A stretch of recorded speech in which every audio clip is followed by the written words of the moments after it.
नमस्कार। दिव्य ज्ञान चैनल पर आप सभी का स्वागत है। एक बार शकुनी पुत्र वृकासुर केदारनाथ तीर्थ में भगवान शंकर का ध्यान करता था। वह अग्नि को भगवान शंकर का मुख मानकर उसमें अपने शरीर का मांस काट काट कर हवन करने लगा। वह ऐसा इसलिए कर रहा था कि भगवान शिव जल्दी से खुश हो जाएं। ऐसा करते हुए उसे 6 दिन हो गए, परंतु भगवान शिव उसके सामने ना आए। तब उसने अपने आप को अग्निकुंड में जला देना चाहा। जब वह ऐसा कर ही रहा था, आत्महत्या करने वाला ही था, तुरंत भगवान शिव अग्निकुंड से प्रकट हो गए और उसके हाथ को पकड़ लिया। भगवान ने कहा, बस करो, बस करो, मैं तो जल चढ़ाने से ही प्रसन्न हो जाता हूँ। मैं तुम्हें वरदान देना चाहता हूँ, तुम वर मांग लो। तब उस वृकासुर ने कहा, भगवान, आप मुझे वर दे रहे हैं तो मैं जिसके भी सिर पर मैं हाथ रखूं वह तत्काल मर जाए, ऐसा आप वर मुझे दीजिए। तब भगवान शंकर अनमने हो गए। फिर उनने कह दिया, जाओ, ऐसा ही हो, तथास्तु। अब वृकासुर को अहम हो गया। वृकासुर के मन में इच्छा आई कि जो मुझे यह वर प्राप्त हुआ है, यह सत्य है या नहीं है। इसके अलावा नारद जी ने भी उसको भर दिया कि भगवान शंकर की जो पत्नी है वह बहुत सुंदर हैं, वह तुम्हारे योग्य हैं। शंकर जी तो साधारण पुरुष से रहते हैं और ना ही वो अधिकतर समाधि में लीन रहते हैं।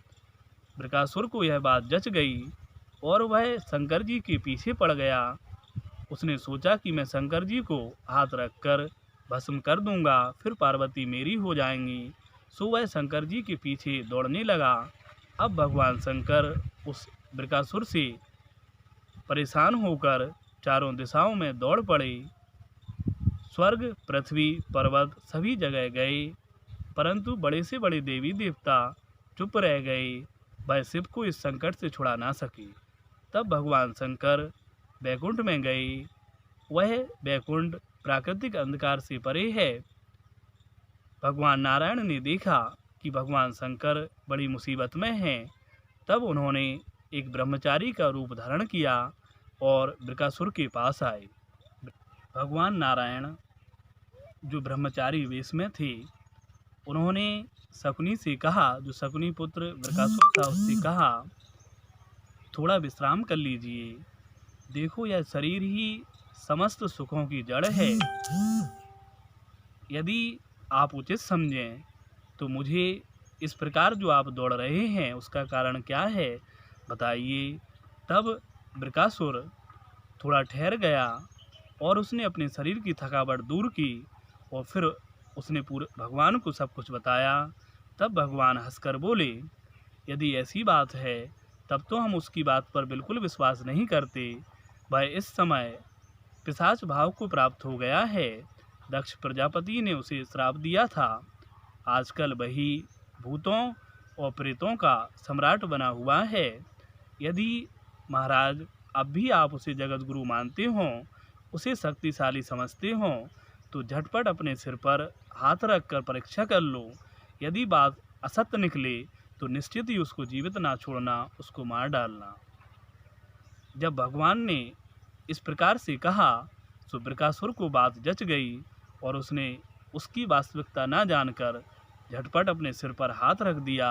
उसके ऐसा करते ही उसका सिर फट गया और वह वहीं भस्म हो गया। अब देवी देवता यह सब देख रहे थे। जब उन्होंने देखा कि यह दैत्य मर गया, पुष्पों वर्षा करने लगे। ढोल नगाड़े अपने आप बज उठे और प्रकृति आनंदित हो गई। भगवान श्री हरि ने शंकर जी से कहा, देव, इस दुष्ट को इसके पापों ने नष्ट कर डाला।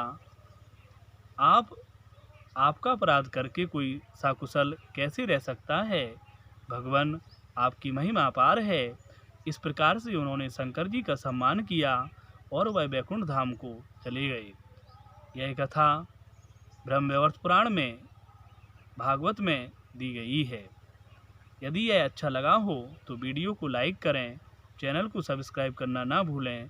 धन्यवाद।